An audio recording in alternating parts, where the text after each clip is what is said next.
एक चीज और गौर करने लायक है कि प्रधानमंत्री मोदी ने जो रेसिप्रोकेसी दिखाई है, ट्रंप के बयानों का समर्थन किया, उसका स्वागत किया, वो सोशल मीडिया ट्रूथ सोशल पे भी प्रधानमंत्री मोदी ने इसको पोस्ट किया। ये अपने आप में बड़ी बात है, विपिन जी।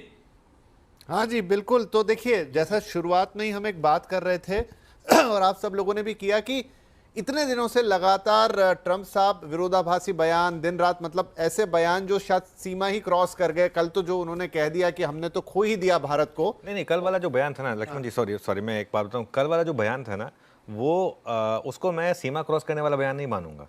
कल वाले बयान को मैं एक प्रिकर्सर मानूंगा जो आज बयान आया उसके लिए, उसके हाँ, लिए वैसे भी देखिए। वो एक तरीके से ये वो सही है, बिल्कुल। एक तरीके से जो ट्रम्प साहब का बयान था वो एक कहीं ना कहीं एक सेल्फ रिफ्लेक्शन वाला बयान था कि शायद हमने वो खो दिया है। और उसके बाद उन्होंने जो आज रिकॉन्सिलिएटरी टर्म यूज़ किए हैं, और जैसा आरती जी भी कह रही थी और जब मैं भी पहले कह रहा था, देखिए प्राइम मिनिस्टर मोदी ने कभी पिछले 15-20 दिनों में एक नेगेटिव टिप्पणी नहीं की डोनाल्ड ट्रंप के अगेंस्ट या यूनाइटेड स्टेट्स के अगेंस्ट, एक नेगेटिव टिप्पणी नहीं की। और ऐसा नहीं है कि देखिए भारत और अमेरिका के रिश्ते पिछले 25-30 साल से काफ़ी अच्छे रहे हैं। बीच में जब हमने पोखरन के टेस्ट किए थे, उसके बाद अमेरिका ने हमारे ऊपर सैंक्शन लगाए थे, लेकिन हम सबको पता है कि उसके बाद वो सैंक्शन वापस लिए गए थे। तो एक दो बड़े देशों के बीच में ये सब चीज़ें होती रहती हैं। अब कई बार ये हो जाता है कि चीज़ें थोड़ी सी आपको नियर टर्म में लगती हैं कि थोड़ी सी ज़्यादा ख़राब हो गई, लेकिन कहते हैं ना time is a great healer. वो समय के साथ वो चीज़ें हो जाती हैं। अब अगर यहाँ पर सपोज करिए डील हो गई और अच्छी डील हो गई, और अगर सबसे पहले उन्होंने कह दिया कि चलिए हम पहले तो वो एडिशनल 25% टैरिफ हटा रहे हैं, एक होता है कि आपको कह रहे हैं और एक उसको बैक कर रहे हैं। तो कथनी और करनी का सबसे इंपॉर्टेंट स्टेप तो यही होगा कि वो ओरिजिनल 25% भले ही लगा रहे कि वो डील के बाद होगा, लेकिन एक ये कह दिया जाए कि चलिए जो वो एडिशनल हमने 25% लगाया उसको हम विड्रॉ कर रहे हैं। देखिए फ्रैंकली एक स्टेज के बाद आकर आप 50% के ऊपर आप चाहे 100% लगाएं, चाहे 150% लगाएं, चाहे 200% लगाएं, वो सिर्फ कहने की बात है। उसके बाद वो टैरिफ के बाद आपके बिजनेस अनवायबल हो जाते हैं। तो एक शुरुआत यहाँ से हो सकती है, वो ये कह दें कि हम इसको विड्रॉ कर रहे हैं, उसके बाद टेबल पर हो और डील हो, तो ये एक इंपॉर्टेंट चीज़ होगी। एक चीज़ समझ लीजिए, भारत और अमेरिका के बीच में एक डील तो होनी है और ये दोनों देशों के लिए इंपॉर्टेंट है। और मैं एक चीज़ हमेशा को, हमको आत्मनिर्भर होना चाहिए, सब चीज़ें इंपॉर्टेंट हैं। हमें अमेरिका भी चाहिए, हमें एफआई उनके जो एफआईआई उनका पैसा भी चाहिए। हम अभी भी एक डेवलपिंग कंट्री हैं, हम एक डेवलप्ड कंट्री नहीं हैं। ये बात लोगों को माननी चाहिए कि नहीं, अमेरिका एक बहुत स्ट्रांग कंट्री है, वर्ल्ड की स्ट्रांगेस्ट डेमोक्रेसी है, हम वर्ल्ड की लार्जेस्ट डेमोक्रेसी है, अमेरिका वर्ल्ड की स्ट्रांगेस्ट और वर्ल्ड की पहली डेमोक्रेसी है। तो उस हिसाब से ओल्डेस्ट डेमोक्रेसी है, उस हिसाब से ज़रूरी है कि भारत और अमेरिका के रिश्ते जो हैं वो सुधरें। होपफुल यहाँ पर एक पहल हुई है। बाकी जहाँ तक मार्केट की बात है, देखिए मार्केट हमारा जो है ना वो 20 सालों से एक बड़ी बुल मार्केट में है। मार्केट ने इससे ज़्यादा ख़राब फेजेस देखे हैं। ये तो आजकल क्या हो गया है कि लोगों ने ना पोस्ट कोविड जो नया पैसा जो आया ना मार्केट में, उसने करेक्शन देखी नहीं है। ये मार्केट अभी तो करेक्ट हुआ नहीं है। कितना करेक्ट हुआ है? हम 26,200 के हाई से आज 24,500 पर है। आपको लीमन क्राइसिस का टाइम याद है? आपको उससे पहले मार्केट 30-30, 40-40% गिर जाता था इंडेक्स लेवल पर। तो ये कोई करेक्शन भी नहीं है। ये तो क्या हो गया कि लोगों को 3-4 साल से इतनी आदत लग गई थी कि हर साल 20-20, 25-25% के रिटर्न बन रहे थे, तो एक साल से जीरो रिटर्न बना तो लोगों को लग रहा है कि मार्केट गिर गया। ऐसा क्या गिरा है मार्केट? कुछ भी नहीं गिरा है मार्केट। और जब चलेगा तो ताबड़तोड़ चलेगा। राइट, जब चलेगा तो ताबड़तोड़ चलेगा। इनफैक्ट लक्ष्मण जी, एक पॉजिटिव मैं इसमें देख रहा था। सवाल आपसे समझना चाहूंगा कि जो राहुल जी ने पीयूष गोयल साहब के साथ इंटरव्यू किया, उसके दो बड़े हिस्से हैं।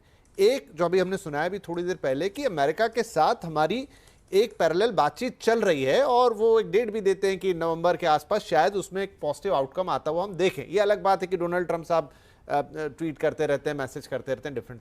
दूसरा जो उन्होंने बहुत इलॉबरेटिव होकर एक बात बताई, 50 देशों के साथ on the very advance stage पर हमारे एफटीए खड़े हुए हैं, और उसमें वर्ल्ड की बड़ी इकोनॉमीज अदर देन अमेरिका शामिल हैं। तो चलिए अमेरिका के साथ जो होगा होगा, लेकिन ये सारे भी जब कन्वर्ट हो जाएंगे तो क्या पिक्चर बनेगी? देखिए, दरअसल यहाँ पे भारत जो सबसे ज़्यादा जिस चीज़ पे भरोसा कर रहा है वह है कि भारत के लिए अंतर्राष्ट्रीय कारोबार में एक बहुत बड़ा पोटेंशियल है। अब जितना ग्लोबल ट्रेड होता है उसमें भारत की हिस्सेदारी सिर्फ और सिर्फ 2% है, मर्केंटाइज ट्रेड की बात करें। अब उस भारत जैसे बड़े देश में जहाँ पे लेबर इंटेंसिव सेक्टर है, मैन्युफैक्चरिंग इतनी तेज़ी से आगे बढ़ रही है, तो ये 2% की हिस्सेदारी हम जैसे ही आगे बढ़ाएंगे तो एक तो अभी जो हमारा 20% का ट्रेड सिर्फ यूएस के साथ होता है, वो यूएस पर निर्भरता हमारी कम होगी। और दूसरी चीज कि अलग अलग देशों के साथ जो फ्री ट्रेड एग्रीमेंट कर रहे हैं, वो फ्री ट्रेड एग्रीमेंट जैसे ईयू के साथ, अभी आपने देखा ईयू के प्रेसिडेंट के साथ प्रधानमंत्री मोदी की बातचीत हुई, तो वो फ्री ट्रेड एग्रीमेंट सारे लास्ट स्टेज पे हैं। और ऐसी देशों के साथ हो रहा है जहां पे हमारा सामान ऑलरेडी जा रहा है। जैसे फ्री ट्रेड एग्रीमेंट होगा और नोटिफिकेशन होगा ड्यूटी जीरो हो रहा है या कम हो रहा है, तो अचानक से वहां पे काफी ज्यादा बढ़ जाएगा। और उसके समानांतर भारत में अलग अलग मैन्युफैक्चरिंग के सेक्टर के, एक्सपोर्टर्स के प्लान एक्सपेंशन पहले से चल रहे हैं। तो मुझे लगता है कि इन्हीं सबको देखते हुए भारत को ज़्यादा भरोसा है कि यूएस के साथ डील होगी। ठीक, अच्छी बात है, ट्रेड फिर से रिज्यूम होगा, लेकिन हमारे पास अपॉर्चुनिटी काफ़ी ज़्यादा है। तो काफ़ी सारी चीज़ें हैं जिसमें अपॉर्चुनिटीज़ दिख रही हैं। आरती जी, अगेन ये जो पूरा कवायद शुरू हुई, देखिए एक समय तक बिल्कुल चीज़ें सही थी, पुलवामा होता है और उसके बाद वो चीज़ जो थोड़ी सी घूम जाती है, फिर वो सरप्राइज ही कह लीजिए उसको, जिस तरीके से उसके पहले की दुनिया और उसके बाद की दुनिया। तो अगर हम इन सारे फैक्टर्स को पकड़ें तो इसमें जो मेन जड़ जिसको कहते हैं ना, वो क्या है? वो क्या डोनाल्ड ट्रंप के पर्सनल कुछ थोड़े से एम्बिशंस हैं, या वो वाकई में उसमें क्या देखना चाहते हैं कि कैसे मैं अपने टैरिफ्स के गेम में सबको इन्वॉल्व करूं, फिर वो चाइना हो, चाहे इंडिया हो, चाहे कोई और भी देश है। ऐसा हमको यहां बैठ के लगता है कि सिर्फ वो इंडिया की बात कर रहे हैं। कल सुनिए ब्राजील पे उन्होंने सीधे सीधे क्या कह दिया, उन्होंने कहा ब्राजील की जनता के साथ हूं, लेकिन ब्राजील की सरकार वो तो पूरी तरह लेफ्ट चली गई, तो वो किसी को नहीं बख्श रहे। तो हम इसे कैसे देखें एक बड़ी पिक्चर के तौर पर? It's not only India who's got targeted, ऐसा नहीं लग रहा, सबको वो कर रहे हैं, एक जगह कुछ ट्रिगर, एक जगह कुछ ट्रिगर, एक जगह कुछ ट्रिगर। विपिन, देखिए, इसमें हम लोग ऑलरेडी एंटिसिपेट कर रहे थे जब मागा मूवमेंट इतना बड़ा बना और प्रेसिडेंट ट्रंप पावर में आए। हम एंटिसिपेट कर रहे थे कि जो प्रेसिडेंट ट्रंप ने पहली टर्म में जिस तरह के तेवर दिखाए चाइना के साथ, आपको याद है कि उनका ट्रेड वॉर जो चला पहली टर्म में, वो आने वाले समय में जो कि आप दिख रहा है हमें, वो ऑब्वियसली एक्सपैंड होगा। तो मुझे नहीं लगता है, as a scholar, as an observer of foreign policy, मुझे कोई ऐसा शौक नहीं लगा जो भी वो टैक्टिक्स इस्तेमाल कर रहे हैं पूरी दुनिया के का फाइनेंशियल सिस्टम रीसेट करने के लिए, करने में और अपना घर बचाने में, अमेरिकन कैपिटलिस्टिक एम्पायर को बचाने की जो कोशिश कर रहे हैं, इसमें कोई भी आश्चर्यजनक बात नहीं है। प्रेसिडेंट ट्रंप का जो तरीका है, उनका जो बातचीत का तरीका है, स्टाइल जो है, वो हमने पहली ही टर्म में देख लिया था। ट्विटर, तब ट्विटर हुआ करता था, अब एक्स है।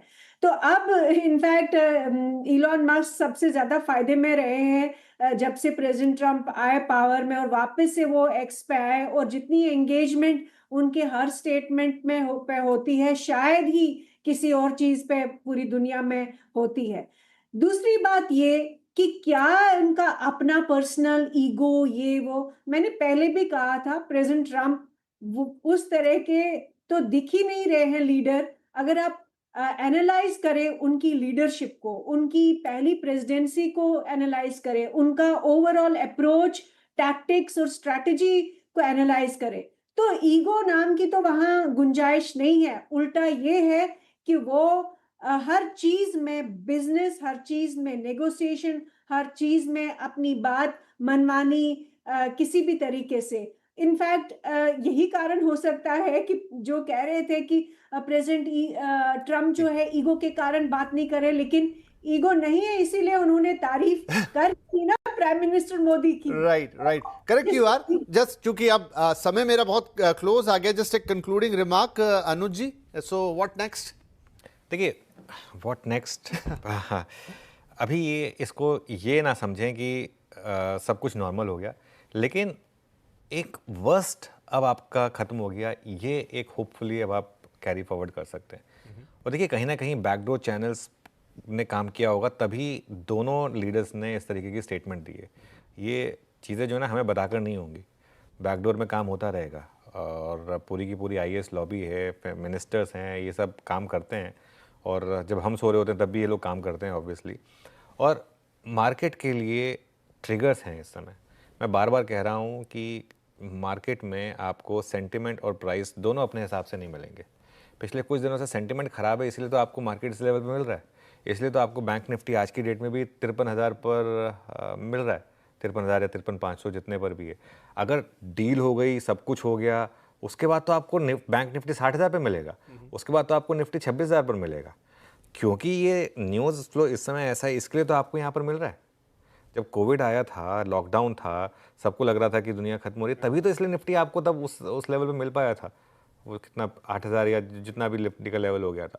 तो ये चीज़ें जो होती है ना, ये लोगों को इस चीज़ को समझना होगा कि आपको दोनों चीज़ें एक साथ नहीं मिलेंगी।